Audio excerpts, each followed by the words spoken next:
This is the question asked in today's SkillTrack Daily Challenge. So in the first line of our input, we are given a time in HH, MM and SS format. And after that in the second line, we are given two integers. So the first integer is k and the second integer is x. So now it is given in the question that there are two clocks. So the first clock is running correctly, but the second clock is running slowly. So initially the time shown by both the clock is given as input. So initially both the clocks show the time 10, 5, 15 seconds. But the clock 1 only works correctly. The clock 2 is delayed. So the clock 1 moves 1 unit for every second. But the clock 2 moves 1 unit only every k seconds. So here k is equal to 2. So every 2 seconds only 1 unit will be moved in clock 2. But in clock 1 every second 1 unit will be moved. So here the given time is 60 seconds. So x is equal to 60. So after 60 seconds we have to display the time showed by the clock 1 and the clock 2. So now the first clock works perfectly. So the starting time is 10, 5, 15. So after 60 seconds 1 minute will be completed. So after 60 seconds it will show the time 10, 6, 15. So it works exactly correctly. So 1 minute is alone added. So in our output we can see that first we are printing 10, 6, 15. But the second clock is slow and it is given in the question that k is equal to 2. So every 2 seconds only the clock moves 1 unit. So the 60 seconds is reduced by half. So the second clock only moves 30 units. So only 30 seconds will be added. So the starting time is 10, 5, 15. So when we add 30 seconds, it will become 10, 5, 45. So in the second line of our output, we are printing that particular time. So this is how the clock works. Similarly, let us also see the another test case. So here in the sample input 2, the given input time is 12, 25, 10 seconds. And then the value of k is equal to 4 and x is equal to 31. So the first clock works perfectly fine. So after 31 seconds, it will move 31 units. So we can just directly add 31 seconds to the given time. So we are adding 31 seconds and the resulting time is 12, 25, 41. But the second clock moves 1 unit only every 4 seconds. So now we have to calculate the total units. So the total units moved by the second clock is nothing but 31 by 4, which is 7.75 we will be getting. So we are going to consider only the integer value. So the integer value is 7. So the total seconds moved by the clock 2 is 7 seconds. So we are going to add 7 seconds to the given. So from 12, 25, 10 it becomes 12, 25, 17. So it moves only 7 seconds. So this is how we are printing the time. Now let us see how to write a C program for this. So first I am creating some integer variables HH, MM, SS and then K and X. And then in the first line of our input we were given the time separated by a colon. So we are using %d colon and then again %d colon and %d. So we will store the time into HH, MM and SS. And in the next line we are given the integers K and X. So we are accepting those integers as also input.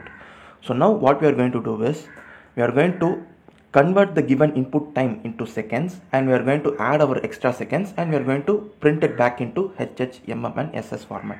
So this is the procedure which you are going to follow. So in order to convert the given time into seconds, hours should be multiplied into 3600 and minutes must be multiplied into 60 and we should add with seconds.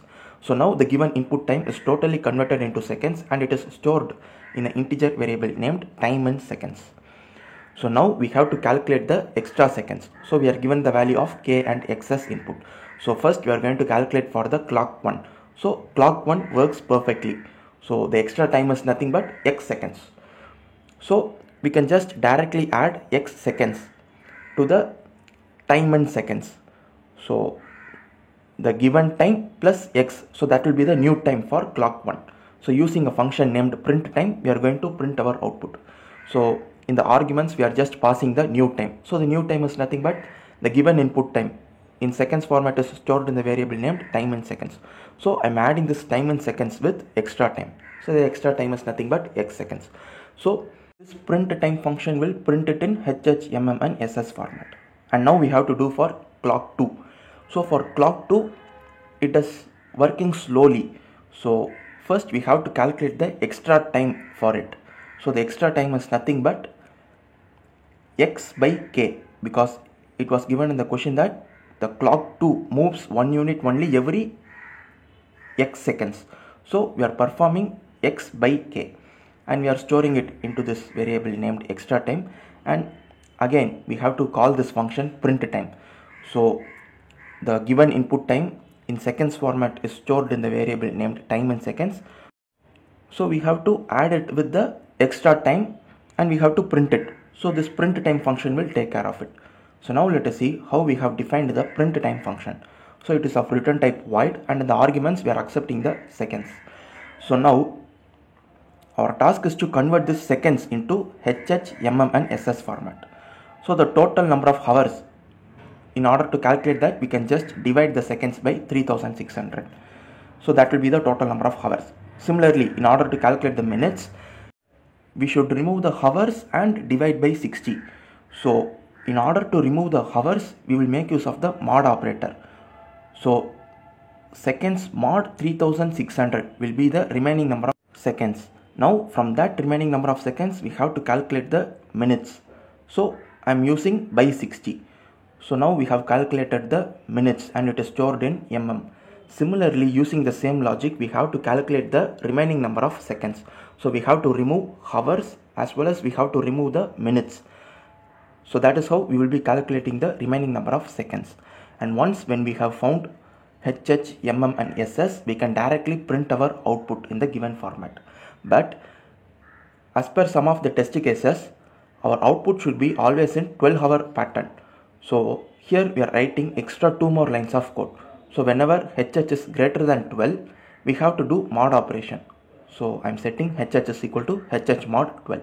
And similarly, if HH is 0, we should not print it as 0. We should print it as 12. So that our output will always be in 12-hour format. So after updating the value of HH, using a printf statement, we can just directly print HH, MM, SS, everything separated by a colon, and it should be in %0 format. So %0 format in the sense, whenever we are going to print any integers like 1, we should not print it as 1. We should print it as 0, 1. So like that, we should be printing our output time format. So this is the logic to solve today's daily challenge. Thank you for watching.